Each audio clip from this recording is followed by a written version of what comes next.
Salut à tous, c'est Mathieu Loubière. Je suis très heureux de vous retrouver pour un nouvel épisode du podcast de GMK. Aujourd'hui, vous allez suivre la suite de l'épisode enregistré avec Blandine Cuvellier dans le cadre des violences faites aux femmes. Dans cette seconde partie, nous allons apprendre à détecter et l'attitude qu'il faut avoir en tant que kinésithérapeute dans ces situations. Comme d'habitude, n'oubliez pas de vous abonner à la page GMK, de laisser un commentaire et un like. Je vous souhaite une très bonne écoute.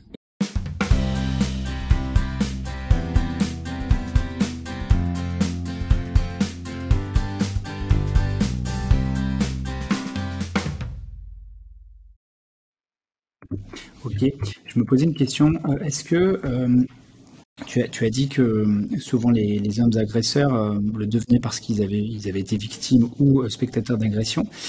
Parfois, on entend aussi, alors moi je sais pas si c'est le café du commerce ou si c'est la réalité, mais des femmes qui se retrouvent plusieurs fois avec des conjoints violents, comme si Oui, elles reproduisaient en fait une espèce de cycle. Est-ce qu'on a des choses là-dessus? tout à fait. En fait, le fait d'avoir été exposé tôt à des violences sexuelles, notamment c'est le cas de la pédocriminalité, ça casse un truc en fait. L'enfance, c'est un moment où on se construit et en fait, être exposé à la violence sexuelle pendant sa construction, ça va complètement perturber la manière dont la personne va se voir. Ça va complètement être une brisure dans son image narcissique et en fait, au fur et à mesure, elle va reproduire les mêmes schémas parce que elle pensera que elle ne mérite que ça et aussi ça va être du coup un profil de personne qu'elle connaîtra et donc du coup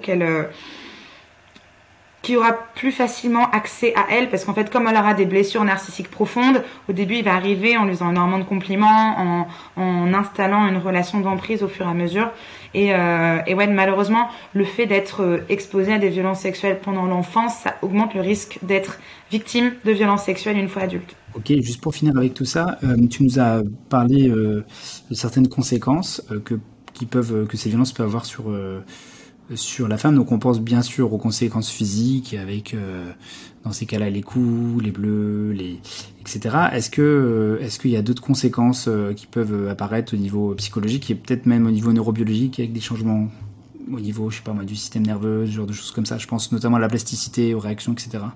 Tout à fait. En fait, il va y avoir des conséquences psychologiques vraiment énormes avec 5 fois plus de pathologies psychiatriques, 5 fois plus aussi de tentatives de suicide, des conduites à risque, des prises de substances.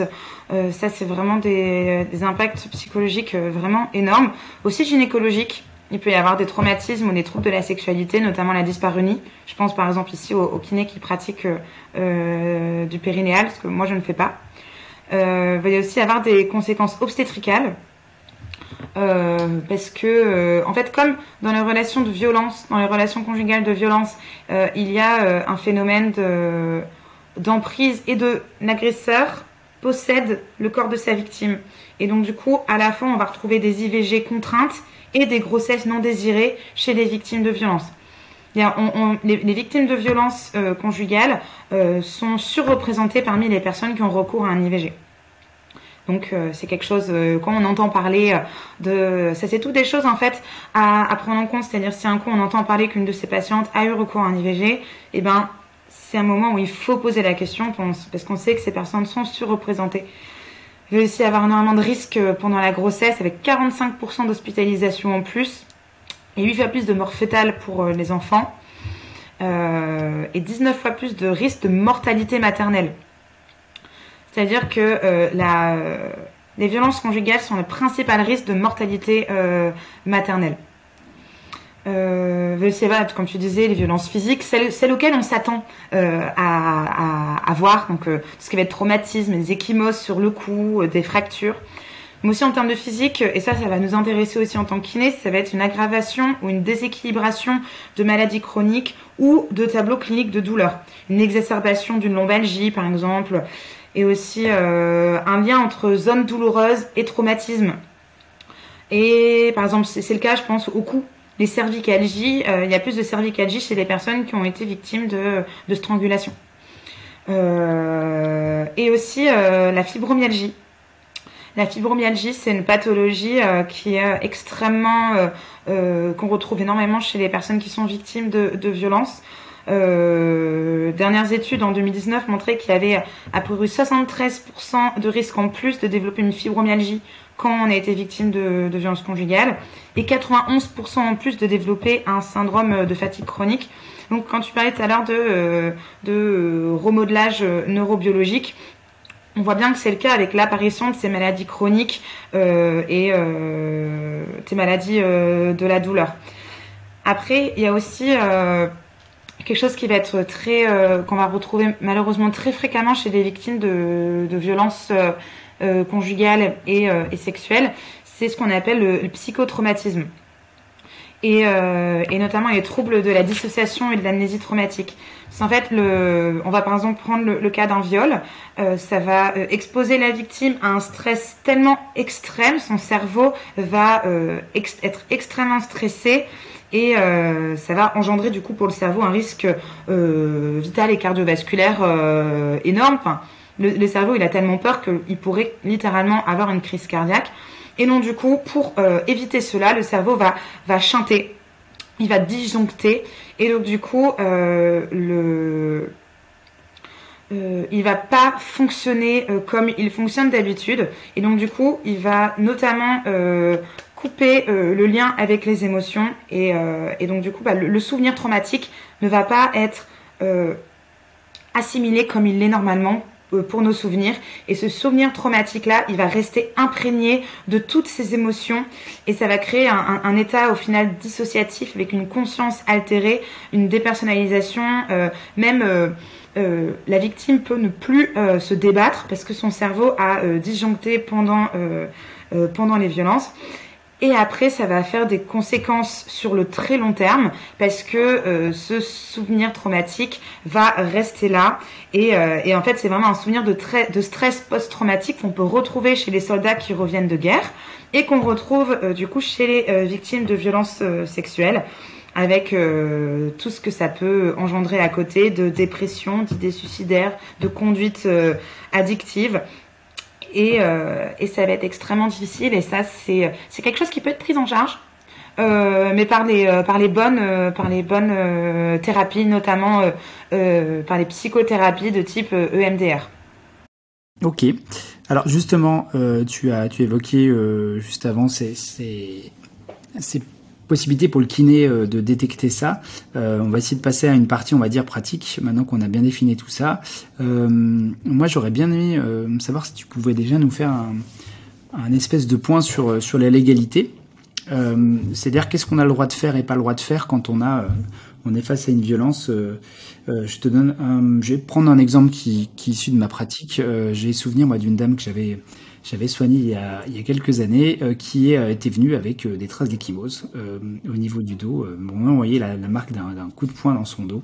Et quand je lui avais dit, mais qu'est-ce qui s'est passé? Elle m'avait dit, c'est mon chat. Et j'ai dit, mais votre chat, il est extrêmement agressif. Est-ce que je peux, voilà, moi j'aimerais vous aider parce que ce chat il a l'air méchant quand même. Elle m'a dit ah ouais, il est comme ça, c'est mon chat. Et en fait j'avais été dans une situation très complexe parce que du coup j'avais vraiment l'impression qu'elle n'acceptait pas mon aide. Alors j'avais appelé le médecin à l'époque qui m'avait dit mais si la personne ne le demande pas dans la mesure où elle n'est pas vulnérable, en fait, je peux ni dénoncer, ni là-dessus, si ce n'est proposer mon aide. Du coup, j'avoue que là-dessus, sur le côté légalité, je suis pas très calé. Est-ce que tu pourrais nous éclairer? Alors en fait, comme tu disais, il faut d'abord recueillir l'accord de la patiente avant de signaler au procureur de la République ou aux autorités judiciaires. Ça veut dire que si jamais on estime que on constate des sévices physiques, psychiatriques ou sexuels et que la personne n'est pas en incapacité physique ou psychique ou en raison de son âge, elle n'est pas en incapacité de le signaler par elle-même, eh bien dans ce cas, on ne peut rien faire sans l'accord de la patiente. Donc en gros, si la personne est mineure ou si la personne a des incapacités physiques ou psychiatriques, psychiques notables, là on peut en parler à la patiente, mais malgré tout le signaler au procureur de la République sans l'accord de la patiente si jamais cette incapacité est avérée. Mais en soi, on doit absolument recueillir l'accord de la patiente avant de le signaler, sauf si on estime qu'il y a un danger immédiat. C'est quoi un danger immédiat aussi dans les violences conjugales? Ça va être assez difficile à cerner, mais on estime que le principal risque de passage à l'acte d'un féminicide, c'est pas la violence des coups, c'est le fait que l'auteur des violences menace de se suicider. C'est le principal risque de passage à l'acte, c'est que si jamais on a une patiente qui est victime de violences conjugales et que son mari menace de se suicider, c'est qu'il est capable de tuer sa victime. Et dans ce cas-là, on peut estimer qu'il y a un danger immédiat. Après, il y a un nouvel article qui a été ajouté à la loi récemment et qui brouille un petit peu la compréhension de tout ça.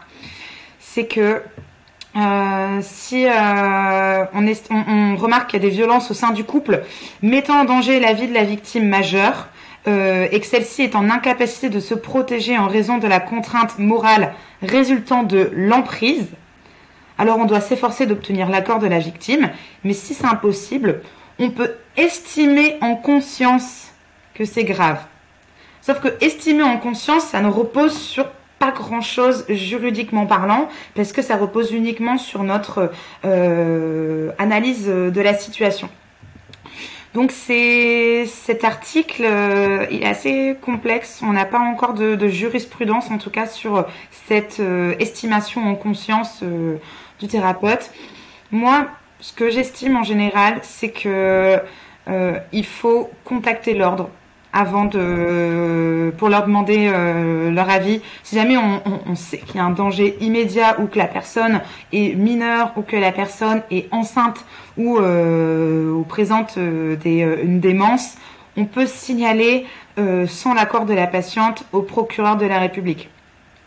Dans les autres cas, moi personnellement, je recommande de demander à l'ordre ou à sa responsabilité civile pour pouvoir sa responsabilité juridique pour pouvoir savoir dans quel cadre on se situe et rester dans la légalité. C'est complexe. Oui, donc si je comprends bien, que j'ai bien compris, si la personne elle est mineure ou psychologiquement vulnérable, par exemple très âgée, démence, etc., là tu peux te permettre de contacter directement le procureur. Ouais. Mais sinon, il faut forcément un accord écrit du coup Oui. Donc vraiment l'accord écrit, c'est pas juste parce que moi ce que j'avais compris c'était on pouvait proposer l'aide à une personne, dire voilà est-ce que vous voulez que je vous aide, est-ce que vous souhaitez que je vous aide, mais l'accord oral suffisait. Donc ouais, il faut plus un accord écrit. Bah moi après peut-être que ça fonctionne, je sais pas trop ce que dit la jurisprudence dessus, mais il vaut mieux un accord écrit parce que après comment prouver qu'on a eu l'accord en cas de plainte. D'accord. Par contre, ça c'est très intéressant ce que tu as dit. Donc si le compagnon ou le mari de la personne, de la victime, se dit je vais me suicider, c'est-à-dire qu'il peut passer à l'acte et effectivement réaliser le féminicide. Oui, tout à fait. Ok. Mais ça, je ne savais pas. C'est vraiment dans les commissariats et dans ce cas après il faut orienter aussi en fait il vaut vraiment mieux essayer de persuader la victime de porter plainte par elle-même parce que la situation de violence conjugale elle lui enlève déjà sa capacité à être un sujet vis-à-vis de l'emprise dont elle est victime. Et donc du coup, décider à sa place de contacter la justice, ça peut être difficile pour elle. Il faut vraiment l'accompagner, essayer de la persuader, essayer de l'orienter vers des associations qui pourront aussi faire le relais. Mais il vaut vraiment mieux que ce soit la victime qui contacte d'elle-même, sauf s'il y a danger immédiat, évidemment. Après, on peut accompagner la victime, on peut l'orienter, lui donner des contacts d'asso, on verra après je pense, mais on peut aussi, et je pense que c'est important, c'est connaître les commissariats qui sont formés autour du cabinet. Par exemple, moi je sais à Lille, tous les commissariats ne sont pas formés à l'écoute des victimes de violences. Alors c'est un vrai problème, hein, parce que du coup ça veut dire qu'on peut pas porter plainte partout. Mais en attendant, il vaut mieux aller dans les commissariats qui sont formés, où on peut prendre rendez-vous et être accueilli par des personnes compétentes sur ce sujet-là, qui vont du coup systématiquement poser la question est-ce que votre conjoint a déjà menacé de se suicider ? Si c'est le cas, ils vont mettre en place des choses. Il y a des choses à mettre en place pour aider les victimes. Des bracelets anti-rapprochement, des injonctions d'éloignement, des téléphones grave danger. Un coup, je me rappelle, j'en parlais à une patiente de tout ça. J'ai essayé de lui expliquer toutes les démarches qui pouvaient être mises en place par la justice pour l'aider et pour la protéger, parce qu'elle avait peur de partir. Et elle m'avait dit, mais je reviens pas à quel point il y a des choses qui peuvent m'aider si j'en fais la demande. Et voilà, en fait, c'est ça, c'est notre but, c'est de les orienter, mais vers la justice, si elles le veulent. Et parce que c'est un parcours qui est quand même très complexe, on le sait. Et par contre, si elles sont en incapacité, vraiment là, il faut porter plainte. Il faut signaler au procureur. Alors justement, comment nous, en tant que kinésithérapeute, on peut faire pour repérer ces violences dans notre pratique quotidienne? La meilleure manière, c'est de poser la question. Souvent, en fait, on attend d'entendre des propos ou alors on attend de voir des coups. Mais la meilleure manière de détecter les violences conjugales, c'est tout simplement de poser la question.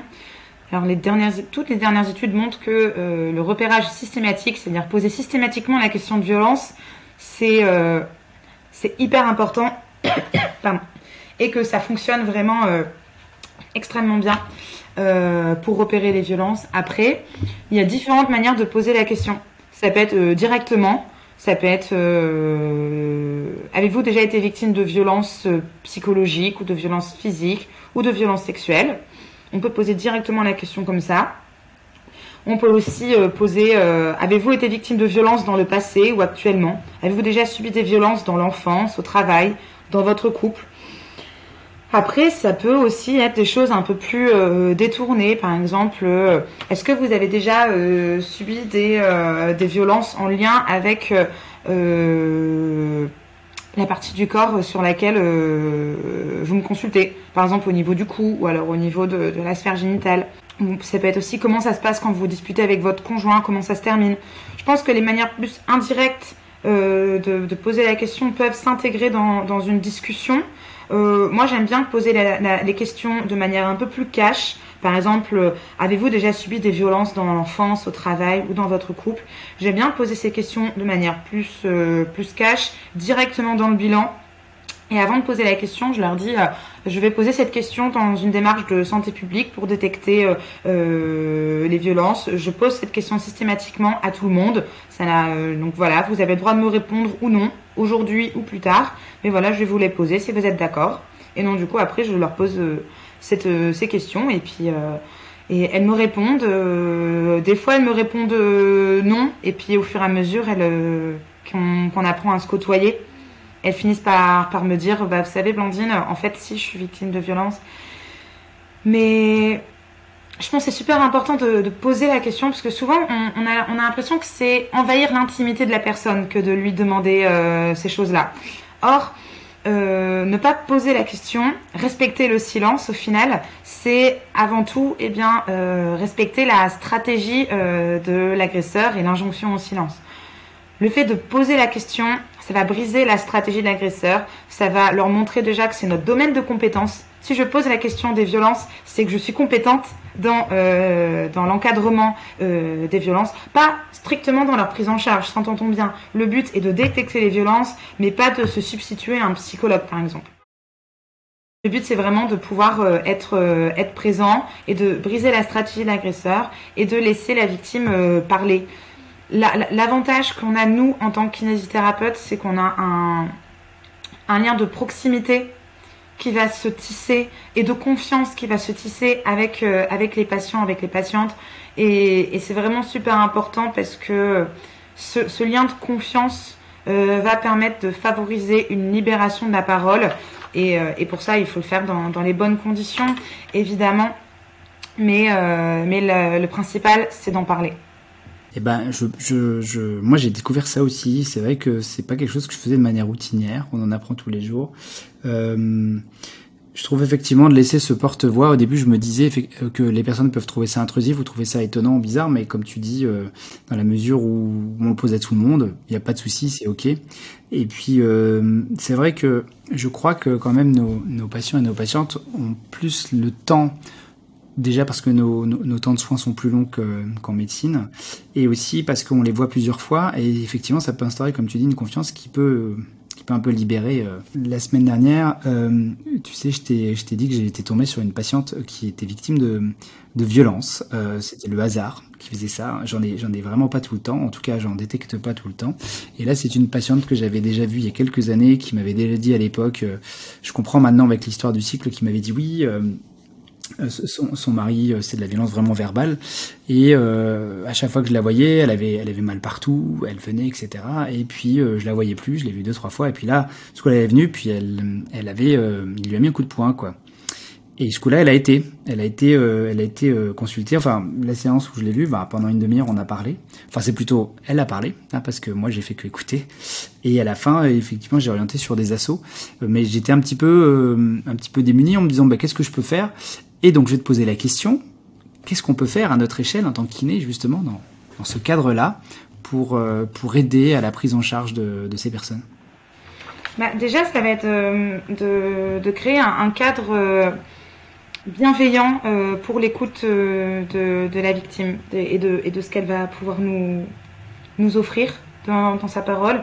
Ça va être créer déjà un espace sécure et s'assurer de la sécurisation de la patiente, c'est-à-dire être sécurisant dans l'accueil, donc le faire dans un espace clos où elle va se sentir à l'aise, et aussi s'assurer qu'elle est actuellement en sécurité, sinon de l'orienter vers des associations ou vers la justice qui pourront la sécuriser. Donc déjà la sécurisation, après le respect de la patiente et de son témoignage, avoir une attitude et une écoute bienveillante et une écoute active, c'est-à-dire vraiment écouter, reformuler, l'encourager, lui montrer qu'on est là. Après, nous, on est kiné de notre patiente, on n'est pas là pour se substituer à la justice.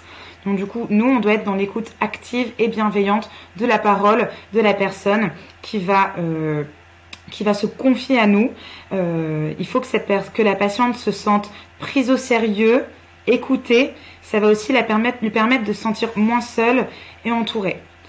Après avoir accueilli le témoignage de la patiente, il va y avoir quelque chose de super important à mettre en place. C'est 5 phrases à dire à toutes les victimes de violences. Parce que tout à l'heure, on n'en a pas parlé, les mécanismes des violences. Et en fait, les mécanismes des violences vont toujours mettre en place à la fois l'isolement, la dévalorisation, l'inversion de la culpabilité, la menace et la peur, et assurer son impunité. Et en fait, les 5 phrases que je vais dire là, c'est 5 phrases qui permettent de casser ces mécanismes. Ça va être de dire « je vous crois » pour plus que la personne soit isolée. Vous avez bien fait de m'en parler. Là, on réinvestit dans le capital estime de soi contre la dévalorisation. C'est lui le coupable. Lui, il avait inversé la culpabilité. Nous, on remet la vraie culpabilité là où elle est. C'est lui le coupable. La loi l'interdit, il n'avait pas le droit. Il la menace, elle a peur. Et ben nous, on dit, c'est dans tous les cas, on va être là, on va pouvoir vous aider. La justice peut vous aider. Et je vais vous aider. Et là, après, on peut l'orienter vers des associations compétentes. Les associations compétentes, elles sont différentes d'une ville à l'autre, évidemment. Mais il y en a 3 qu'on peut retenir et qui sont accessibles de partout. C'est déjà le CIDFF, le Centre d'information départemental des femmes et de la famille. C'est du coup un numéro qu'on peut appeler partout et avoir... ils ont des permanences à la fois téléphoniques et aussi en présentiel avec des juristes et des personnes qui pourront aussi réorienter vers d'autres associations. Donc le CIDFF. Les associations en lien avec la FNSF, donc la Fédération Nationale Solidarité Femmes. Donc la Fédération Nationale Solidarité Femmes, c'est une fédération qui à la fois gère le 3919 et regroupe des associations ancrées sur les territoires partout en France et qui sont reconnues d'utilité publique. Donc en allant sur ce site de la FNSF, vous pouvez retrouver les associations qui sont proches de chez vous, de votre lieu d'exercice. Et ensuite, évidemment, le 3919. Après, il y a d'autres numéros spécifiques pour les enfants, pour les personnes handicapées, pour les personnes sourdes et muettes. Voilà, il y a beaucoup de différents types de numéros et de personnes qui peuvent être contactées en fonction des différents besoins. Super. Ces 5 phrases là, pareil, moi j'étais passé à côté. Je trouve ça vraiment intéressant. Et il y a la première ratification là. Je vous crois. C'est vraiment. On est assez proche finalement aussi de toute proportion gardée, mais de la prise en charge d'un patient qui est douloureux chronique, avec d'abord cette phase où on va lui dire mais votre douleur elle est réelle, je vous crois. Il faut avoir son adhésion, et c'est hyper intéressant de voir comment ça construit. Et effectivement de réinverser un petit peu cette relation en disant ouais, vous êtes innocente, c'est le coupable. Bien dire que c'est pas normal, c'est pas de votre faute. Vous n'y êtes pour rien. Et donc le 3919, effectivement, c'est le numéro, on va dire, pour les. On peut envoyer les gens directement, enfin les femmes directement dessus. Hein. C'est ça, c'est un numéro qui est accessible 24 heures sur 24, 7 jours sur 7. Et donc du coup avec des personnes qui sont compétentes, qui pourront y répondre.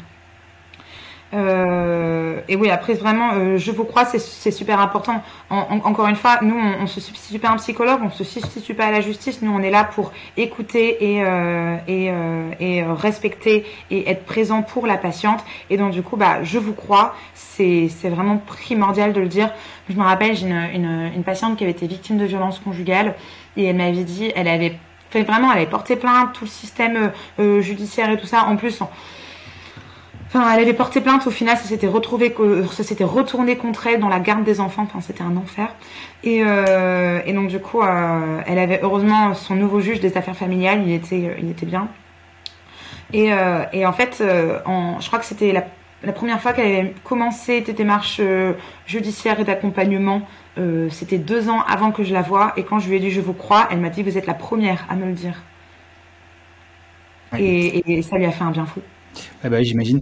En fait, c'est vrai qu'on dit souvent on n'est pas psychologue de métier, mais on est avec l'humain. Et donc on sait l'humain, on sait que toutes ces choses, la manière dont on s'exprime, les phrases qu'on va dire sont primordiales.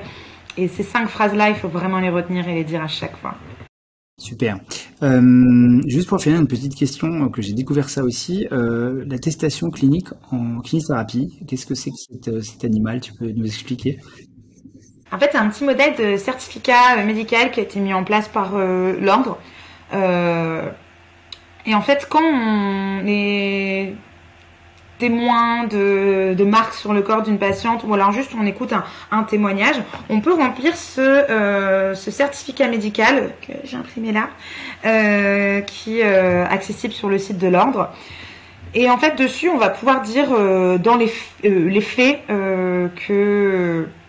qui nous ont été transmis, qui nous ont été donnés ou qu'on a vu sur la patiente, et aussi ce que la patiente nous aura raconté. C'est super important sur ce document d'être déclaratif et de dire vraiment sans y injecter de personnel de notre part ce qu'on a vu et ce qu'on a entendu. Ce document il est super important parce qu'il va venir être une preuve de plus dans le dossier de la patiente, dans le dossier judiciaire. Dans les violences conjugales, souvent c'est difficile d'avoir des preuves matérielles pour instruire un dossier de manière judiciaire. Et donc le fait qu'elle apporte ce document qui dit au final la même chose que ce qu'elle est encore en train de dire, le fait qu'elle, au fur et à mesure qu'elle va rencontrer des enquêteurs et des personnes qui vont lui poser des questions, son discours sera toujours concordant et le même, et que nous, on aura écrit ce texte avec ce qu'elle a dit. Encore une fois, on n'est pas en train de juger, on retranscrit juste ce qu'on a vu et ce qu'on a entendu, et après il faut le donner uniquement à la victime, à la patiente. C'est-à-dire qu'il ne faut surtout pas le donner à quelqu'un d'autre, il faut lui donner l'original et en garder une copie. Et comme ça permet de retranscrire ce qu'on a vu et d'étayer son dossier pour si elle souhaite faire des poursuites judiciaires. Ouais, donc on est très factuel dans ce qu'on dit. Enfin, voilà. J'ai vu ça. C'est une espèce d'état des lieux à un instant T. Je sais pas si vous avez déjà fait une déposition, mais enfin, moi, une fois, je sortais de chez moi, il y a un gars qui a frappé sa copine juste devant moi, donc j'ai appelé la police et après j'ai été entendue le lendemain au commissariat. Et c'est exactement ça. Il faut être hyper factuel, il faut parler comme un robot en fait, et comme ça permet de Ça donne plus de poids ça donne plus de poids au témoignage, puisque justement, il n'y a pas Exactement. d'émotion dedans, et puis ça permet de rester sur du factuel. Eh bien, Exactement. écoute, super. Merci beaucoup pour avoir donné quelques informations qui, j'en suis sûr, vont nous aider nos consoeurs et nos confrères qui doivent gérer ça au quotidien. Une femme sur trois, hein, on dit les chiffres. J'aime bien finir, moi, toujours mes podcasts par le coup de la baguette magique. J'ai assez souvent une réponse similaire, mais peut-être que toi, tu vas répondre différemment des autres. Si je te donnais une baguette magique et que tu es capable de changer quelque chose, un, sur ton parcours professionnel, et deux, sur éventuellement le parcours, la trajectoire de la profession, qu'est-ce que ce serait? Alors, on en a parlé tout à l'heure en plus, mais c'était sur mon parcours professionnel, je changerais le sujet de mon mémoire. Parce que j'aurais tellement aimé faire sur le sujet-là, et c'était, ouais, je sais pas, genre, je l'ai pas fait dessus parce que j'avais peur que ce soit un sujet qui soit pas pris en compte et qu'il n'y ait pas de lien avec la kiné. Et du coup, ça, c'est quelque chose que je suis trop contente parce que je suis de plus en plus sollicitée pour aider les gens à s'orienter sur leurs problématiques, sur les sujets en lien avec les violences sexuelles. Et aussi, du coup, je suis directrice mémoire dessus. Et genre, franchement, ça me fait trop plaisir de voir que ce sujet est de plus en plus pris en considération dans le domaine de la kinésithérapie. Mais voilà, j'aurais vraiment trop aimé le faire dessus, moi aussi, du coup. Et au niveau des décisions de la profession, s'investir sur ce sujet plus tôt, déjà, parce que c'est un sujet qui est primordial, c'est pas un sujet qui est pas personnel, c'est un sujet qui est sociétal en fait, parce qu'on se rend compte que c'est un problème qui est systémique, et en fait il faut qu'on s'engage dedans. Il faut aussi qu'on s'engage, je pense, de manière accrue dans l'identification aussi des professionnels de santé qui sont problématiques et qui sont violents. Parce que je pense que c'est arrivé à tout le monde d'entendre parler d'un professionnel dans son secteur ou d'une patiente qui a rencontré un professionnel qui a été violent, voire agresseur sexuel. Bon, en tout cas, ça m'est arrivé plusieurs fois, ça fait peur. Et au niveau de manière générale, plus de la profession, je pense que on devrait jouer plus collectif. On devrait... Pour l'instant, je trouve que les principaux freins qu'on a dans notre profession, c'est qu'on reste individuel, chacun dans notre cabinet ou derrière notre écran sur Facebook. Et je pense que si on jouait plus collectif, on arriverait à faire avancer beaucoup plus de choses dans beaucoup de domaines.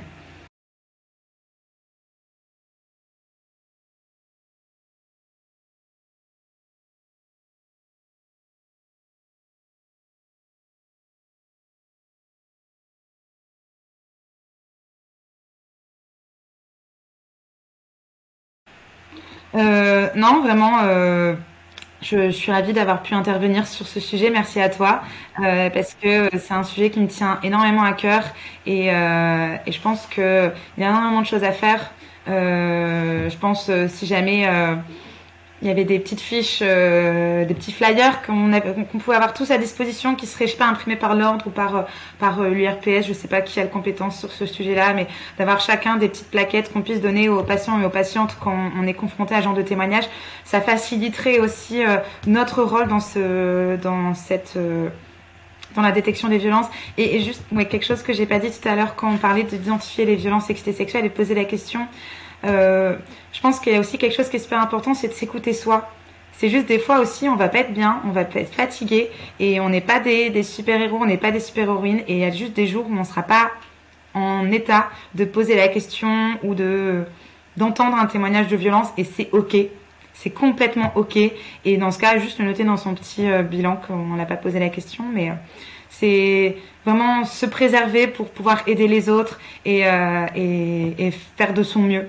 Et parce que voilà, encore une fois, c'est une obligation de moyens et pas de résultat, et c'est important de s'investir sur ce sujet. Eh ben super, merci à toi. Ce sera la très belle conclusion. Je vous donne rendez-vous pour un prochain épisode, les prochaines semaines qui arrivera. Encore plein de choses à apprendre.